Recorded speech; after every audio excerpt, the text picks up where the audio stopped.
stories turn songs into symphonies, events into memories, and lives into legends.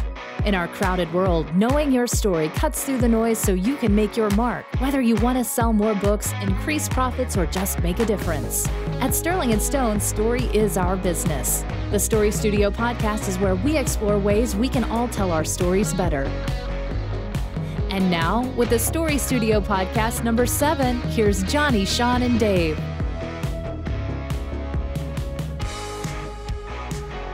Hey everyone, and welcome to the Story Studio podcast. Today we're going to be talking to our friend and now colleague, officially, Dr. Matt Champagne. Dr. Champagne.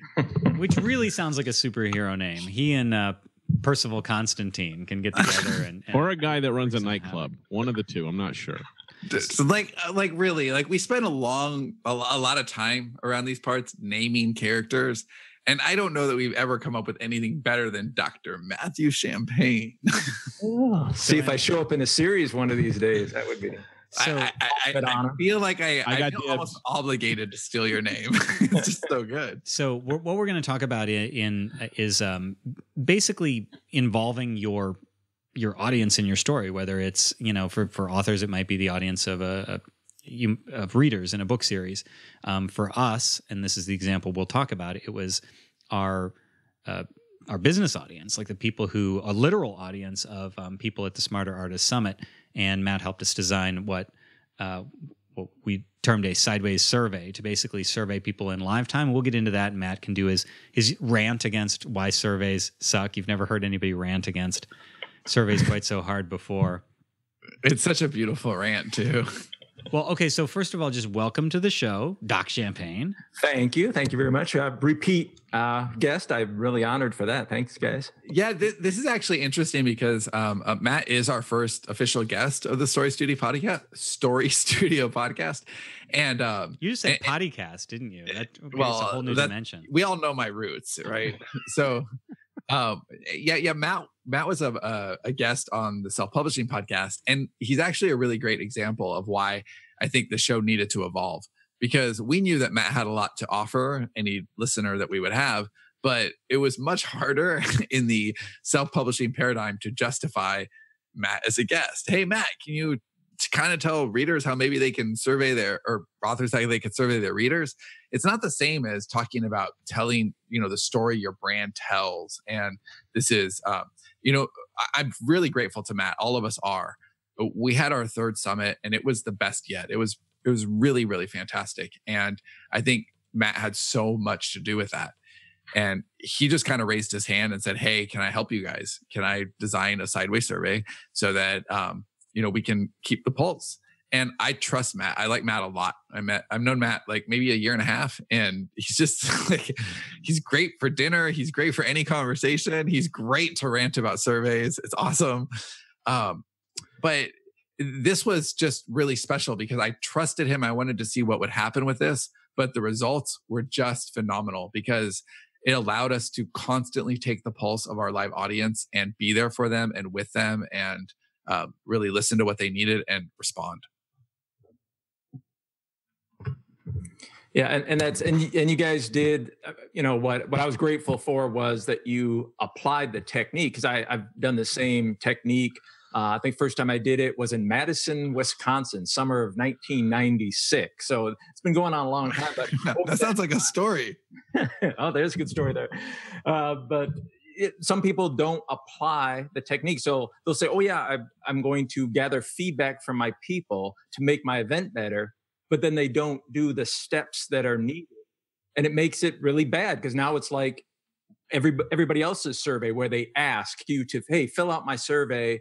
So it's really important to me. It'll help us improve our products and services. But then you never hear from them again. So it discourages people from doing it. But what you guys did was actually act on the feedback and address it. And that's where the magic happens. But timing too, Matt, right? So like when do people normally do a survey and how effective is that? Yeah, and this is what you see if you've been to any conference or trade show or event, your own courses. They never ask you all the important questions while it still matters. They wait till the end of the event. And then they say, oh, well, how was the venue? How was your meals? How was that course? How was the training? How was the instructor? Well, who cares? It's over. And everybody knows that when you hand you a survey and the event is over, we call that the autopsy approach, then you get your 5 and your 10 and your 12% response rate because everybody knows this does not matter. The event is over and all you're doing is helping them maybe for the next year or the next cohort of students. Well, why would I fill this out? And it's just accepted this is the way it's done and it should not be. Do you think when you're down to that like 10%, you're much more inclined to get complainers than people who are praising you? That's exactly right. I mean, your gut feeling is right on this. When, the people filling out that survey are those that are like, man, I can't wait to get that survey. Yeah, they weren't heard, right? Like they weren't heard during the event. So they're like, it's a venting opportunity, which they will feel my rage. Right. But that dilutes your results because then you're not hearing the good stuff. You're not giving. It skews your results. Right. What I loved about this was, and this was all Matt. We basically said, yes, we will do whatever you tell us to do. And because there's trust there in that relationship. And I know that it's really about doing the best for our audience. And he said, okay, you're going to have to basically ask them at every break, to go to, sterlingandstone.net/feedback. And there's just going to be 2 questions to answer. And we didn't have pushback at all because we trust Matt, but I understand what the pushback would be, which is, okay, we're constantly asking them, like, isn't that nagging a little bit? And Matt said no, because we're training them that as long as you respond to them after each time, then you're teaching them that they're going to be heard. And that absolutely played out. And it's in their interest to actually, say what they like or they don't like, because they're there. They paid money to be there, and we want to give them what they want. And to actually be able to see that real time, where we're succeeding and where we're falling short, where we just need to tweak a little bit, just invaluable. Okay, let me do that thing, because we're doing that thing now where we're delving in a little bit deeper on something that people may not really understand what we're talking about yet. So let me just back up a bit and explain what it is that we are talking about. So we just did, it's only been a week and a half. It was a long week and a half. We did our 3rd annual Smarter Artist Summit in Austin, and we started. Because, honestly, no offense, Matt, surveys aren't generally considered very sexy. Like the idea, let's talk about surveys. No. Yes, they are. You're just not doing them right. They're sexy when Matt does it. But we started to kind of talk this out, and the idea was to have real-time feedback. So rather than the autopsy approach where we say after the fact, hey, did you like the summit? What did or didn't you like? We did it right before and then during. So at the before the lunch break both days and before the end both days. Although the second day before the end we actually mailed the 2 days after. And most of these were just 2-question surveys. Right. And they were things like, is there anything that's uncomfortable? What one question do you wish you would have asked? What's your major takeaway? Was the end of the first day, and what that let us do. And Matt was describing this when we were talking about it initially. He said, initially you get a small response because everybody's kind of like, okay, what is this thing they're asking us to do? And then when you come back after lunch and you mention it and you address it, okay, people were saying they can't hear us enough in the back. So we adjusted our lapel mics so they could hear us. Then the next time you get a little more, and the next time you get a little more, because they're like, oh, people are listening. And we actually had something where at the end of day 1, there was some feedback that was like, well, it doesn't feel that there are as many concrete takeaways as I thought. Now, we already had some of that planned, that our second day speakers were more advanced with more takeaways, but one of our speakers, Michelle, actually asked the question of, I wanted to go real deep, but I don't know if I should.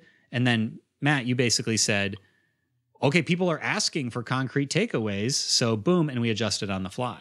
Yeah, it totally changed the opening of the second day, and I think started us off so much stronger. One of the things was the very construct of the event itself was really kind of deconstructing a lot of the things that we've been doing in the last year to scale our business. So there were parts, especially on day 1. Day 2 was way less so, but day 1 was a little Sterling and Stone centric. And so some of the, constructive criticism that we got that first night at the exit day was, well, I understand that it's the Sterling and Stone show, but like, what's in it for me? And so like we collectively looked at that and said, okay, well, we need to address this. We need to make sure that these people are getting what they came for. And so the whole morning opening was about here are some very specific takeaways that we had actually planned for closing, but let's give them in the opening, and then people can think about them all day and engage in conversation around them, ask questions if they have any on the specifics, and really address the idea of, hey, look, what we're talking about up here is applicable to everyone in the room. Because if we figure this out in 100 books, it's relevant to everyone in this room. And if it doesn't feel relevant to you, then we are breaking at the end of each session to ask questions. If you have questions, there's a mic line, and just line up behind the mic and ask your question, and we will answer everything that's asked. And what was amazing is that on day one, after every session, we had like a couple, maybe 2 or 3 questions. On day 2, after addressing that in the morning, there was always a line at the mic. And so people really, like, they stepped into it and they realized, oh, yes, I can ask specific questions. If this doesn't feel relevant to me, I can make it relevant to me. And that's the important thing, because we have to talk from common denominators, but everybody there, it was really important that they got what they needed to out of their trip. You know, they paid for the event, they paid for lodging, they paid for travel. So they needed to walk away with tangible things to help their business. And by having Matt kind of always taking their pulse, we were just able to really stay on top of that. And that made our whole story just much, much better. And I think that the story that people left with was much, much better because of Matt's work and us being able to listen. People want to be heard, and we gave them the forum to do that.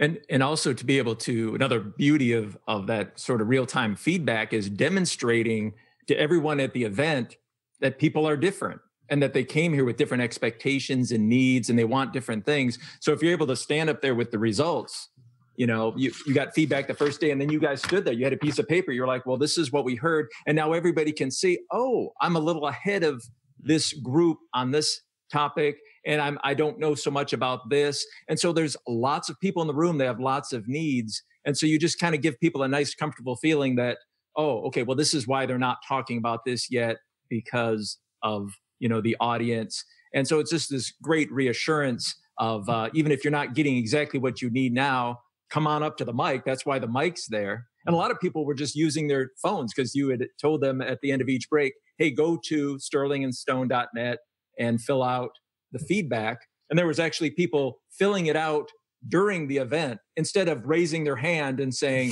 I have a question, they would go and they'd fill out the survey and ask the question. And I'd be sitting in the back of the room seeing the question. And then I'd have to, you know. But it was great. I mean, and the thing is too, even after it's over, even when people leave, we want to be able to make sure that everybody leaves feeling a lot of closure, and that they like their business and whatever they came to get, that has closure. And also that we find a way to touch our general audience, anybody who wasn't there, but like wishes they could have been. And the Sideways survey gave us an ability to do that also, because one of the questions was, you know, was there anything else that you would have liked to have known more about? And the overwhelming response to that was the 40 sentence outline. You know, right. we talked a lot about that, and people kept raising their hand and saying, well, I want to see a 40 sentence outline. And we realized we don't have that internally to share, because the very nature of the 40 sentence outline is that it gets turned into 40 paragraphs and then 40, you know, scenes. And so there is I always write over the 40 sentences. So does everybody else. So we didn't have that. But Bonnie was like, I'm going to make that, because Bonnie's amazing that way and, you know, makes these templates. And so we were able to make a 40 sentence template in between now and when we closed out that exit survey. Bonnie made the template, and then we made a short little video explaining the template, and we were able to send that as closure to the attendees and as something that was just a give to the entire audience. And it strengthened us internally. Now we have that 40 sentence template that everybody can just refer to, and our community has it too. And that was a direct result of, you know, telling our community that we wanted to hear what they had to say. I think one of the cool things about the survey from an audience and an introvert's perspective is that, like, a lot of times us introverted people, we don't want to speak up. we might not want to feel stupid or feel like ask. We don't want to ask for things. Yeah, because we don't want to draw attention to ourselves. But this is a great way to like be able to get that information to have your voice heard in a way that helps to shape the summit. Yeah, and that's a great point, because a lot of people who run events say, "Oh, I don't need to talk to I can see what's going on. I can see we're really rocking it." Or, "Hey, if anybody had a question, they should raise their hand." Well, we know people don't. There's a lot of people that will never raise their hand ever, and they will pick up their phone and they'll type a question. It's anonymous. And then they feel like they get their word out there. And I did an event this summer where this one woman must have filled out that survey 7 or 8 times. She just kept, and then she would come back to the booth to make sure that I heard what it was that she typed on her phone, and that it would get to the leader of the event. So yeah, that's you're tending to those folks as well. Yeah, I think Sean actually said this, but it's people just want to feel heard in a lot of cases. And if you can validate that they are being heard, even any potential negative things are like for instance, so there are things that were constructive criticism that we were given at the end of day one that, technically speaking, if you were to look at it, we didn't really change. We reframed it, but it's not like we did anything different. But I feel that the room felt appreciated even in those things because we gave them framing. It was recalibration, which is really important. Yeah, and the other thing I think it does is it will diffuse a situation that could have turned negative. So we had an issue last year where somebody at the end of day one got on the Facebook group or something and was unhappy about something at the summit. And we didn't know that was going to happen. It surprised us in Facebook, and it kind of punched us in the face a little bit. And then it created a little bit of a scene, like people were jumping into usually defend us, which was nice, but still this person was unhappy.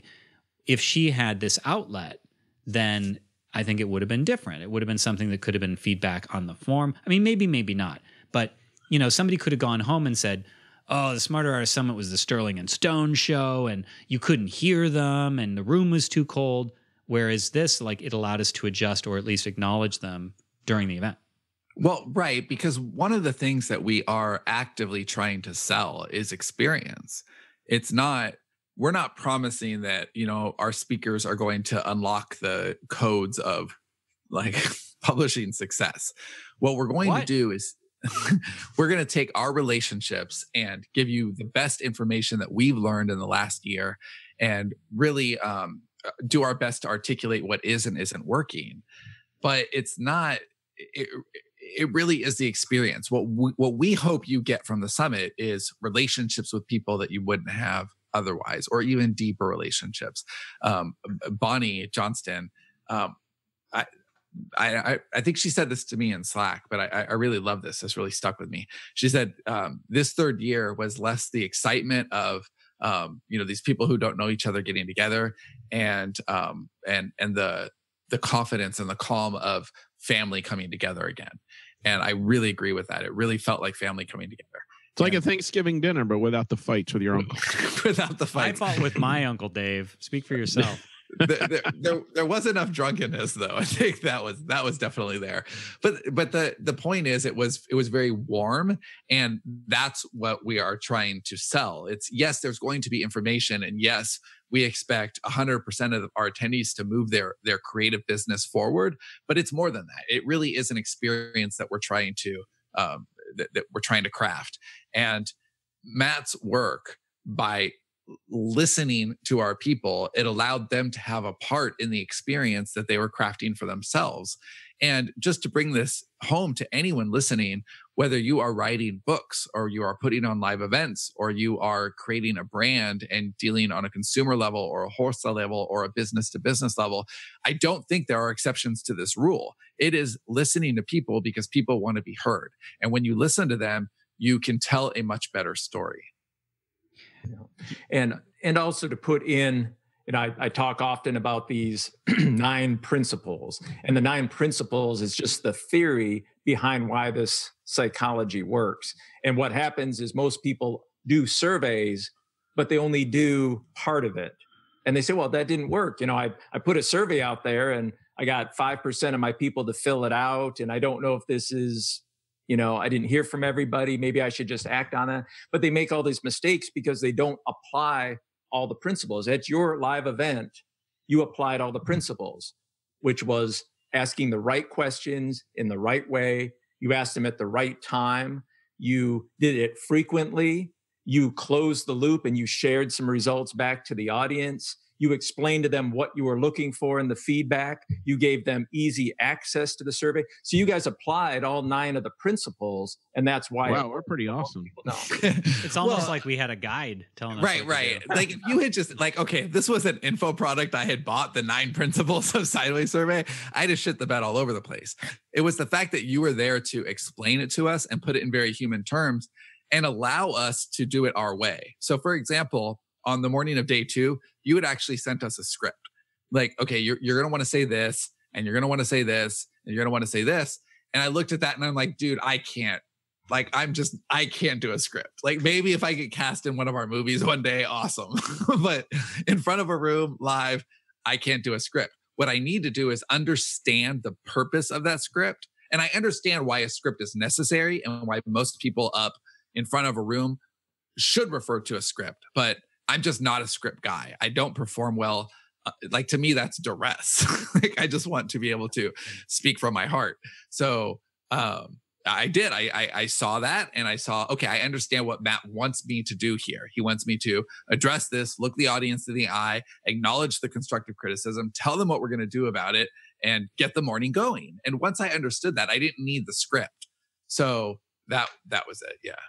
And I'm looking in the chat. I see a couple of points that are along the same theme, that I've asked my people some questions, but I don't get a high response rate. And that's the key right there, because there's not a lack of surveys in the world. When I came back from Austin, I already had, Delta's asking me, the hotel's asking me, everybody's asking for our opinion, and we tune it out. Because we know they don't care. Yeah. Airbnb is asking for mine. Yeah, exactly. Everybody wants your feedback, and they say, oh, this will be meaningful to you because you're going to help us improve our products and services. I mean, like, well, why would I spend my time? But the key is to close that loop. And at the Smarter Artist Summit, there was actually a very low number of people who filled out that first survey. Yeah, but it was really low. That would be typical. But then you close the loop and you said, oh, I heard what you said about this. We're going to adjust the volume on our lapel mics. There's a couple people talking. We've done this. And then we're like, oh, so what I said was heard and it made a difference. And then you saw the numbers. The numbers don't lie. The second, the third, and the final one just skyrocketed up because people are like, oh, so there's a point to this. There's a benefit to it. But there's a little resistance you have to overcome. So for those of you that I see in the chat saying, well, I don't get a good response rate, you have to overcome that first resistance by sharing some of those results back to them and say, not only did I hear what you had to say, here's the proof. And this, I'm gonna do this because everybody recommended it. And some people suggested I do this, but I'm not really going to do that. That's not my style. But it doesn't matter if you do it or not, just to prove to them that their voice was heard. That's the key. And then you will see your numbers go up and up and up. Always do, because of that principle. Yeah, I think there's another really big takeaway here just for author. I mean, for anybody doing something, but I think authors especially. I know we've had this a bunch of times. Like we'll start an initiative and it doesn't work on the first or the second or the third time, and it's really easy to get disillusioned and you pull back. Dave, how many times have you felt like, if you send 3 emails and something's not selling, and then you're just like, well, that sucks, right? And you feel almost defeated. But it's the consistency. It's that people see that it matters, and by that 4th time, wow, now you're going to get a result. So that's a good point, because like a lot of times, like I'll get like Amazon or KDP sort of surveys, or even like, basically that sort of thing where like, oh, I actually have opinions on this. I would like to help them improve. I would like to help shape the experience going forward. And never once do I ever get a response or see any evidence of my awesome ideas being implemented. So I don't even bother now. Yeah, that's it. Once you build that trust and people know that there is going to be an exchange, that makes a difference. So if you tell your readers something in an email and then you close that loop and you follow it up. If you say, I'm going to email you in 2 weeks and tell you this super awesome thing, make sure that you email them in 2 weeks and tell them that super awesome to say. Right. I mean, you have to. And then if you tell them, I'm going to do this thing, and you do it, and you do that over and over and over, well, eventually, even if you don't see those results right away, but you're consistent, they're going to be consistent back with you. The problem a lot of authors, a lot of creatives find is that they don't see it through. They don't see the results on the third time, so they assume that it's broken and they never attempt that fourth. You know, this kind of reminds me of what Mike Enderle was saying at the summit about, like, when he started on Facebook, he was having conversations, and there weren't a lot of people having a conversation with him at the time, but he acted as if someday that audience will be there and people will care about what he's saying, and it did build because people like, oh, he's actually like talking about shit that I want to talk about. It's just being real. It really matters whether you're surveying people, whether you're writing direct response copy, whether you're writing, product descriptions or CTA teasers at the back of your book. It doesn't matter. It's telling your audience, whether it's an audience of 5 people or 5,000 people, that you are genuinely interested in hearing them. We just had on the table, I don't think she would mind this at all. But Jen Terrell, when she in the Yay channel, you guys see this in the week where her husband had a launch. It was a music launch. It had nothing to do with books, but they hit their 1,000 true fans, and they did this really, really amazing launch. And it was all because they listened to their fans. They listened to the listeners, and it's amazing when that happens. You can see the exponential results of that. That now I'm communicating with my audience. So I'm going to go out and do this big thing that I shouldn't be able to do, and they're going to show up. And, we saw that with, I think both of our Kickstarters were that way. It was because we had listened to our audience enough that when, we responded back, they knew that we had their best interest at heart. Yeah. And that continuity, that momentum, that's what it's all about. We talk about the survey conversation. So, I helped a friend who did a launch, and the launch bombed. And then, so he has all these people that... Is he mad at you now? Perhaps, people that didn't buy it. It's like, well, all right, well, what do you do? That you offered them a solution and people didn't want it. Well, what do you do now? Well, offer them something else. Try to sell them something else. Here's another book. No, ask a question. You ask a question, and then at the end of the week, you respond, close the loop, and say, I've just heard your responses. Here's the top 5 funniest answers you gave, or here's the 5 most common problems that were identified. Isn't that interesting? Then you ask another question, and it gives you the right to ask a question because you've now closed the loop. And this just keeps going on and on. And these people just stick around because these are the people, as Dave said, they want to help you. They like your business. They want you to be better. And it doesn't take long just to be able to close that loop, to share a little bit of results, and then ask another question, and you just keep that momentum going. Well, why would these people go anywhere else? They're getting their voice heard. You're making improvements. You're getting better because of their feedback. Why would they go anywhere else? Yeah, we met each other through our mutual friend Danny Inney, and I love his approach to, like, he pilots everything, right? Because why assume you know what people want and then launch it? You have to launch a tiny pilot, figure out what the people want, listen to their feedback, and then do a better version of that. And I think that we've kind of approached it that way in-house. We do little things, figure them out, and then do something bigger, because it's really important to not assume and to listen. And again, bringing it back to the solo author, if you want to create a pen name, if you want to create a new series, it's fine. You can do any kind of trial balloon, but you can't operate in a vacuum. You have to really take the time to understand what readers want. So if you're trying to test out a pen name or a series, that's a really good way to do it. Get that first one out there, but have a mechanism in place where you're really taking the pulse of that reader so that you can get a sample size. You can understand what you're doing right, what you're doing wrong, and then craft your correct response to the market. Yeah, the sequence is really not very complicated. In essence, is ask, provide demonstrable evidence, publicly, that you heard and are adjusting as necessary, and repeat. I mean, is that basically the core of it, Matt, not to reduce it too far? Yeah, I mean, once, in a certain events, we have names for these. So you ask some questions before a live event, or you can ask questions before a webinar or before your course starts. We call that the insights. And then we have other names like discovery and stuff. So there's a certain sequence that's done in an online course or in a webinar, in a live event. But once the event is over, then it's pretty much what you had said, ask and repeat, because the point is now that these people have sat through your live event or they've taken your course, well, how do you keep them engaged and focused on you?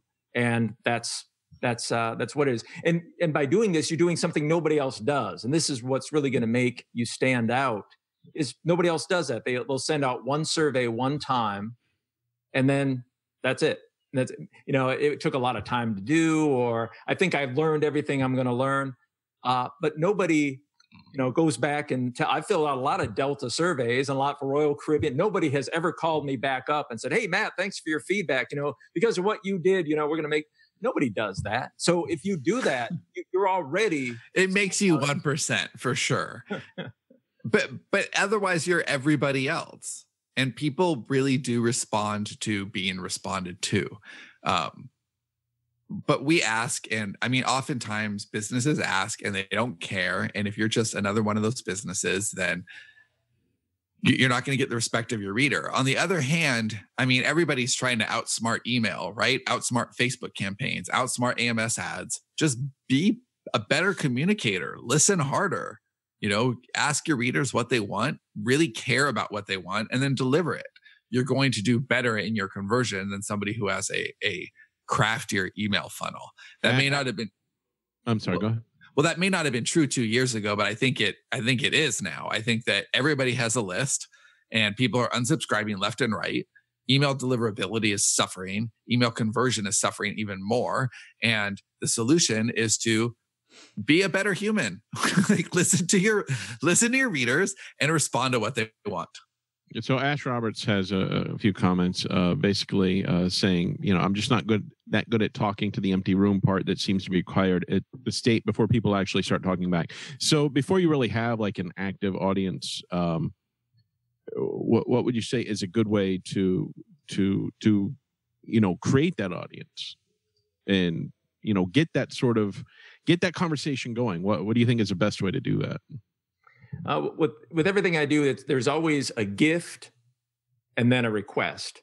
So there's always something, being, given up front. That's so how it might Dave be, runs his marriage. That's right. So if you don't have an audience, to get them started, just to demonstrate to them that, again, you have that little obstacle you have to get over, that most people have heard this story before about, how this might help. But to be able to give them something, maybe some information you already have, some concrete takeaways, as we heard from the summit, and demonstrate to them that you're not going to be one of those folks. Like this is what you're going to do. If you respond to the survey, if you answer these questions, I am going to tell you what everybody said anonymously, but I will tell you the 5 things that's going to help them. I just did a survey for Department of Energy, asking students about their careers. Well, that's almost impossible to get students to fill out a survey. When they did it, they got about 2.5%. And all I did was say, when you fill out this survey, I'm going to share with you the results. So you're going to be able to see what jobs other students are looking for and what internships they got last summer. And people, suddenly they got a 48% response rate because they're like, oh, because I made a promise up front, you're going to get something you can't get anywhere else. You're only going to get it from this audience, and you get it by contributing to the conversation. And I'll add one other thing, especially like for a fiction author. The whole thing of talking to your audience, you just imagine your ideal reader. I mean, like Michael Anderle was doing, basically imagine that you already have this, jump ahead a few years where you have a rabid audience that loves, listening to you, and just start talking like you have that reader already there. Because eventually when the audience is there, they're going to go back and they're going to look at your older stuff, and, you will have already written this stuff, and it's a bonding experience, I feel. So if you have something that Doc Champagne here can help you with, then I think, Matt, you would like people to get in touch if live events, not just live events. What other sorts of things would you be able to help with? Anything where you're trying to build a community, you're trying to teach, you're trying to share. It could be readers on your list. It could be a membership site you're starting, or you're managing a Facebook group, doing an online course, doing some training. Anything that involves people that you're trying to bring in, you're trying to attract them, you're trying to engage them. You're trying to understand them. Yeah, that's what the 9 principles are all about. It's just psychology. You apply psychology, it works. That's why it's there. So your part of Sideways Survey is attracting folks to you. So we ask questions about people's superpowers and what they really want, what could really make this event, the greatest ever, what could really happen to you today that would boost your business or your sales. You're just getting those sorts of things and hearing what they have to say and then sharing them back with the group. And some people will hear that and say, oh, that really sounds like me, Yeah, it's understanding so that you can serve better. And it's less tangible than even some of the things that we've said. I feel like every time we have a summit, it's an opportunity. We almost call it New Year around the company. Like it's our new year. The summit's done, and now our new year is going to begin. And this was very much the case this time. And it's, how do we grow as a business? And part of growing as a business is really listening. And it's not just listening to how we're doing better, but listening to what people are saying about your business. And this gives you the opportunity to do that. And again, even if you're just a solo author, you're going to get insights into how people perceive you, and perception is reality. So if your community or your fans, they think something, then that is the way it is for them. And so this gives you a tool to kind of change the conversation. And here's just a really small thing that was kind of a big deal in our company because it helped us grow. And I think it's a direct result of being able to listen. So anyone who's listened to this for a while knows Jen, who is, become very instrumental in our business. She's really helping us ideate. She's helping us grow. And, by listening, we heard a little bit of, very complimentary. Everyone's very kind to Jen, but it's almost like, oh, it's really great that they have you to kind of do like PA work, essentially, which is really far removed from what she does. So by listening to that, we were able to change the perception and say, you know what? She's our creative director. That's her job in the company, because that doesn't come with any of these other associations. And that allowed her to grow. It allowed our company to grow, and it allows our community to grow in understanding and the way that we all see each other. And we wouldn't have that without the tools and the willingness to listen. So there's two things here. You can have survey tools, and Matt's are the best I've ever seen. Like his questions come from the heart, which makes it easier to make a big difference. But you also have to have the willingness to listen, and then to change your behavior, to take what you hear, whether you like it or not, and do something about it. So you can't look at constructive criticism when it comes back. I'm sure you've had this, Matt, right? Where something comes back and I don't want to deal with that. Have you ever had that? And then they don't want to deal with it? Yeah. And that's what it's about, is if you don't survey your people, if you just like one time you throw out there, it's the annual survey or it's the end of course survey, well, you're going to get what you're going to get. People are going to come slam you because they had no other opportunity to get their word out. And now they're frustrated and now they're going to dump on you. But if you're asking as you go through your course, after module 1, after module 3, after they've reviewed your first 5 chapters, after they reviewed the next 5, you're asking them continuously, the feedback still might be harsh, but now it's from the heart. They really want to help you. And so it feels better. You interpret it better. You're like, yeah, it's like, being criticized by your best friend. You know that they're not trying to harm you. They want you to be better. And that's why they're saying it. You don't get that impression if you just shoot off a survey once in a while. It's a lot harsher. So if you want help with from Matt in any of this feedback surveys, if you're doing a live event, if you have a community, anything at all, he says he's old school. So send an email, matt@docchampagne.com. How do you spell his last name? Just like the sparkly beverage, CHAMPAGNE, matt@docchampagne.com. On our next episode, we're going to talk story structure, which I think is kind of overdue and should give you a container to put everything in. The last thing I want to do before I leave is just mention right now we're opening our little insider community up again. And if you don't care at all about the Stone Table, just click on to the next episode so that I don't annoy you. Like, I just want to mention it for 30 seconds, maybe 60. First of all, if you want to check it out, the Stone Table is, like I said, it's our little private community. We are able to share more intimately and have a lot of brain power in there. And there's a ton of content, events, and all that stuff. It's at sterlingandstone.net/table if you want to check that out. Yeah, and this is our year 4 and exponentially the best yet. So sterlingandstone.net/table. If you just want to stay and listen to the next episode, again, we're going to talk story structure, which is going to be super cool. And thanks again to Matt for joining us and for all your work at the Smarter Artist Summit and making it so much better. Dude, you're a rock star. You're welcome. I enjoyed it. All right, thanks for listening, and we'll see you next time, everybody. Thanks for listening to this episode of the Story Studio podcast. If you're ready to take the next step in your business, 2018 could be your year. Our insiders group, the Stone Table Mastermind, is open for registrations, but only until March 31st. Learn more about the Stone Table at sterlingandstone.net/table.